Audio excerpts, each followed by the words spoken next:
बिस्मिल्लाहिर्रहमानिर्रहीम। अस्सलाम वालेकुम। My name is Mahjabeen and I am psychologist. जैसा कि हमने इससे पिछली वीडियो में चाइल्डहुड ऑनसेट फ्लुएंसी डिसऑर्डर, जिसको स्टटरिंग भी कहते हैं,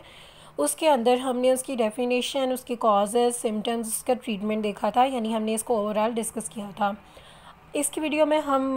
जस्ट डीएसएम का क्राइटेरिया देखेंगे कि डीएसएम हमें कौन सा क्राइटेरिया प्रोवाइड करती है जिसकी बेस पे हम ये डायग्नोस कर सकते हैं कि किसी भी क्लाइंट को चाइल्डहुड ऑनसेट फ्लुएंसी डिसऑर्डर यानी स्टटरिंग है या नहीं। तो इसके क्राइटेरिया ए में डीएसएम हमें ये कहता है कि जो एक क्लाइंट है, अगर किसी को स्टटरिंग का इशू है, चाहे वो बड़ा है या छोटा है, तो उनकी जो बोलने की स्पीड होती है और या उनकी जो रवानी है, जैसे हम नॉर्मल बात करते हैं तो हम बिल्कुल एक फ़्लो में बोलते हैं, लेकिन अगर देखा जाए जो बच्चे वो होते हैं वो जैसे नॉर्मल उनकी एज के जो नॉर्मल बच्चे हैं वो बिल्कुल सही से बोल रहे होते हैं, वो ना रुकते हैं ना बीच में उनको कोई और यानी बात रिपीट करते हैं या वो लफ्ज़ को काट देते हैं या फिर चुप कर जाते हैं फिर बात करते हैं, तो इस तरह नहीं होता, वो नॉर्मल बात करते हैं। लेकिन जो स्टटरिंग के होते हैं, पेशेंट होते हैं, वो जो बात को करते हैं तो फिर उनकी साफ वाज़ा हो रहा होता है कि इनको स्पीच इशू है, तो वो ऐसे जो है वो कॉन्टीन्यूसली नहीं बोल सकते, वो उसके अंदर अपना फ़ासला रखते हैं या कोई और ऐसा जो सिम्टम्स होगा वो शो करते हैं। तो इसी तरह जो क्राइटेरिया ए है उसके अंदर 7 पॉइंट्स हैं, तो हम 7 सिम्टम्स हैं तो उनको देखते हैं। फर्स्ट में उन्होंने कहा है कि उनकी जो अगर वो बात करते हैं तो वो लफ्ज़ों को रिपीट करते हैं। ठीक है, अगर कोई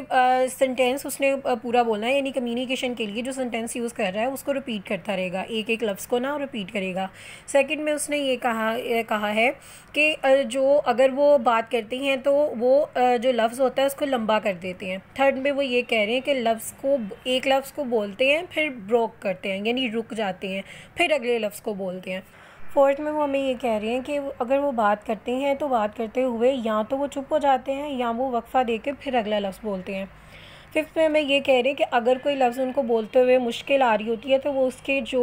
मुतबादल अल्फाज होते हैं उनको यूज़ करते हैं अपने सेंटेंस के अंदर। फिर सिक्स में वो हमें ये कह रहे हैं कि जब वो किसी लफ्ज़ को अदा करते हैं, जब कोई उन्होंने सेंटेंस बोलना होता है, कोई वर्ड अदा करना होता है, तो फिर उनके जो मसल्स हैं वो साफ़ नज़र आ रहा होता है, उनकी जो मसल्स हैं उनके अंदर बहुत ज़्यादा खिंचाव आ गया है। ठीक है, वो फ़िज़िकल बहुत ज़्यादा टेंशन लेके फिर बात करते हैं।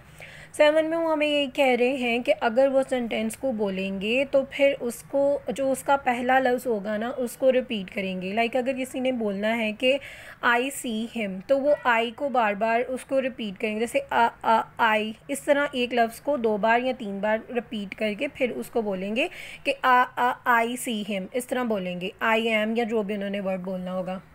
नेक्स्ट क्राइटेरिया बी आ जाता है। तो क्राइटेरिया बी के अंदर उन्होंने कहा है कि अगर वो बाहर जाएंगे या कहीं भी जाएंगे तो वो अपने आप को बहुत ज़्यादा एंजाइटी उनको फ़ील होने लग जाती है जब वो बात करने लगते हैं, यानी किसी से कम्युनिकेट करते हुए, ख़ास तौर पर सोशल गैदरिंग्स में, या वो अगर वो किसी भी एक्टिविटी में वो जाते हुए बहुत ज़्यादा घबराते हैं, उनको बहुत ज़्यादा एंजाइटी फ़ील होती है क्योंकि लोग उनको ज़्यादा शो करवाते हैं उनकी, जैसे लोग उनकी बात करते करते उनको बाद में टोक देते हैं या बहुत सारे लोग मजाक उड़ाते हैं, तो इस वजह से वो बच्चे बहुत ज़्यादा एंजाइटी का शिकार हो जाते हैं। इसी वजह से वो ना तो वो सोशल पार्टिसिपेशन कर पाते हैं, ना वो स्कूल सही तरह से जा सकते हैं। तो इस वजह से तो अगर उनकी ये वाली लाइफ डिस्टर्ब हो रही होगी, जैसे उनकी सोशल लाइफ इस स्टटरिंग की वजह से डिस्टर्ब हो रही है, उनकी एकेडमिक लाइफ और उनकी ऑक्यूपेशनल लाइफ डिस्टर्ब हो रही है, यानी उनकी ओवरऑल लाइफ अगर डिस्टर्ब हो रही है तो फिर हम उसको डायग्नोस कर सकते हैं। नेक्स्ट क्राइटेरिया सी है। तो क्राइटेरिया सी में उन्होंने, जैसे कि उसके डिसऑर्डर के नेम से ज़ाहिर है कि बिफ़ोर, उन्होंने कहा है कि अगर बच्चे को शुरू से ही, यानी उसके बड़े होने से पहले, यानी 18 ईयर से पहले ही अगर उसको ये डिसऑर्डर स्टार्ट होगा तो फिर हम उसको, अगर ये सिम्टम्स पहले स्टार्ट होंगे तो फिर हम उसको डायग्नोस कर सकते हैं। और लास्ट वन में वो हमें ये कह रहे हैं कि हम इसको तब डायग्नोस करेंगे जब हम इनको डिफ्रेंशिएट कर लेंगे, कि हम पहले ये देख लेंगे कि क्या उसको कोई फ़िज़िकल सिम्टम्स तो नहीं है, फ़िज़िकल कोई ऐसी बीमारी तो नहीं जिसकी वजह से ये सिम्टम्स शो हो रहे हैं, उसको कोई स्पीच मोटर या सेंसरी डेफिसिट या इसके अलावा दूसरे जैसे न्यूरोलॉजिकल डिसऑर्डर हैं, तो अगर वो उसके अंदर हैं, अगर बच्चे को इस वजह से ये सिम्टम्स शो हो रहे हैं तो फिर हम डायग्नोस नहीं करेंगे। अगर ये सिम्टम्स ओवरऑल सिर्फ और स्टटरिंग के हैं तो फिर हम डायग्नोस करेंगे। इसके साथ हमारा आज का डिसऑर्डर ख़त्म होता है और इंशाल्लाह मिलते हैं नेक्स्ट वीडियो में नेक्स्ट डिसऑर्डर के साथ। दुआओं में याद रखिएगा। अल्लाह हाफिज़।